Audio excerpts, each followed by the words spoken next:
So the world is experiencing something it has never experienced at the same time. I'm sure you have found in getting back that you're very, very needed. I want to get this message out from you personally because we're all experiencing it in some way for ourselves. We can easily forget about others. And so I'm saying to you, I want to get the message to people to understand that number one, your foundation is vital, and you and what you're doing is truly God's work for the kids and the slums. What are you experiencing there for the Slum Child Foundation? We have never experienced this. Actually, have never experienced this. These are people who are in their need. If they don't go to work, they do not have anything to put on the table. I've been told that I was selected to be one of the people who will be allowed to make moves within to help the government ensure that whatever the coordination, part of the coordination that they would want to work with, or the response they would want to work with, I happen to be part of the team. That means something. What would $100, for instance, enable you to do? At this particular moment of coronavirus, with $100, you can help feed a family for a whole month. At this particular moment, again, if you have $100, you cannot just feed a single family and leave others away. I mean, we would prefer to have smaller portion for everyone. So that is why I'm making appeals to people because I want to feed 100 families.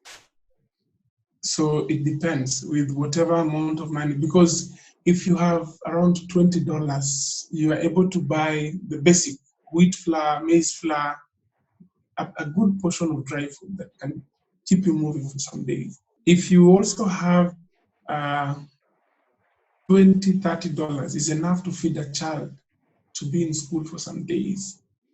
At the same time, it's enough to help us get some materials to help us teach a child or teach a teenage mother on how to make, for example, the face mask, or how to bake a cake. I mean, because we teach them at no cost.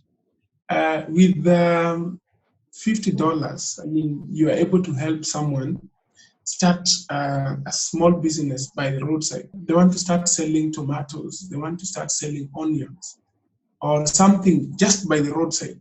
Because if you look at the background behind, I mean, the history behind the formation of the Queen's Justice Project, is that we came up with this project purposely based on the number of cases that we were receiving. Most of these young women were victims of gender-based violence. And we went to the root cause, and we realized that in families that the father does not have a stable job, the mother stays at home.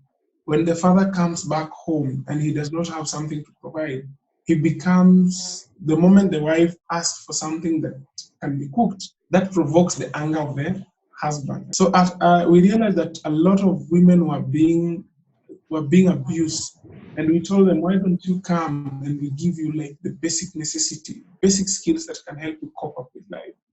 And to cope up with life, what we meant was that they're able to get, for example, right now you see we have the tailoring, so they know how to do the tailoring part of it, and they can have a small kiosk by the roadside to do something, or they can prepare some food stuff by the roadside, or sell some groceries by the roadside, or cereals by the roadside.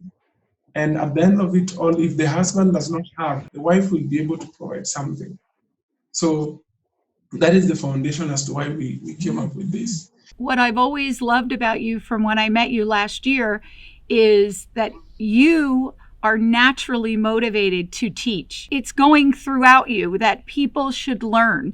And you just bring all these bright ideas to these young women, to the kids, to the parents. George, the Queen Life Skills program right now, the girls are making masks. The government is really trying to encourage people to have a face mask. And the kind of fabric that you're using, it is something that we've done a bit of our own research and realized that it is something that meets the standard. It's actually three pieces of clothes. So there is the outer one, then there is the inner one, then there is the other outer one. So when you put it, it is something that filters in dust or whatever comes in. Yeah, and we are using them because if you look at the cost of the mask, the moment the government decided that everyone should take care of themselves and put masks, the prices of the face mask went up completely. We used to buy them at 50 cents, but right now you're talking about $1.50. So, and not everyone can afford, because if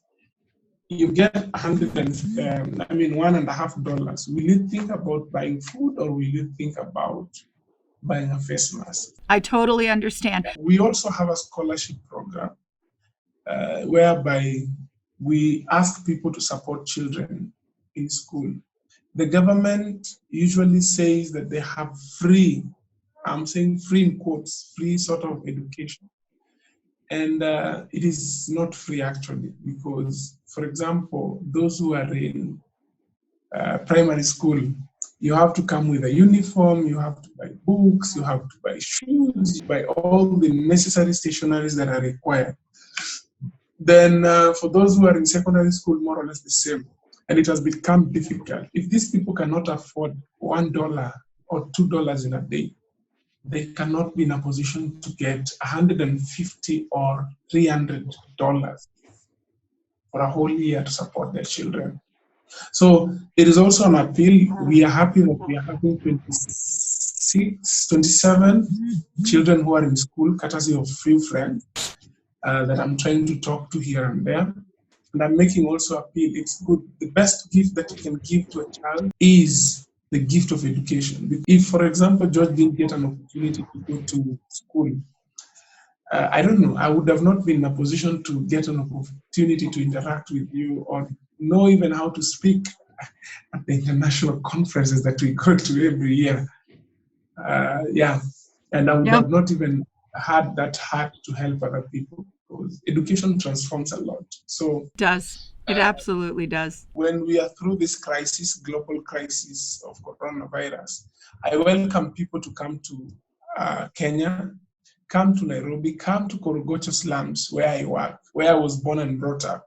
When I talk about the dumping site, come and see where I used to get food. Look at the condition of the people. Come and see, when we talk about poor people, come and see people, the kind of structures that they are in, the kind of lifestyle that people are in. Come and see whatever we are talking about, empowering women. Come and see what we're doing in a small space. Come and join us. We go for the home visits. We visit, we play with the kids. It all makes a difference in a small way. It does. It does. And you make a difference. And then if there is time, we can take them to walk around and see the animal orphanage. We can take them to the animal orphanage, or they can go for the game drive and see the Africa Great Fight. That is the elephant, lion, cheetah, rhino, I don't know, all the animals.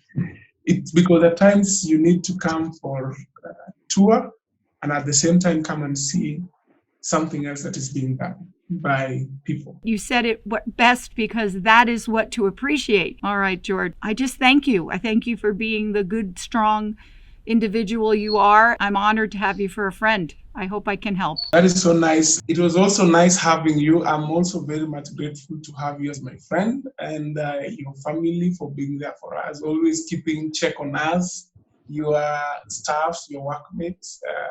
They keep on checking on us and ensuring that we are safe. I'll just go buy the food stuff, and the best thing that I'll do is that I'll be distributing this food to people by myself into the houses. You bring food and everyone comes for it, and that gathering makes the spread to continue. So let's keep engaging, let's keep talking. I believe and I trust that we'll be able to help a lot of lives, because it pains me a lot. When I was growing up, starving was a normal thing. Sleeping and going without food was a normal thing. But when you grow up and see children in this current generation going through the same, it pains me a lot. It pains me a lot. And if there is something that we can do, we will definitely try our level best to ensure that we do it and you're able to help make a difference, no matter how small it is.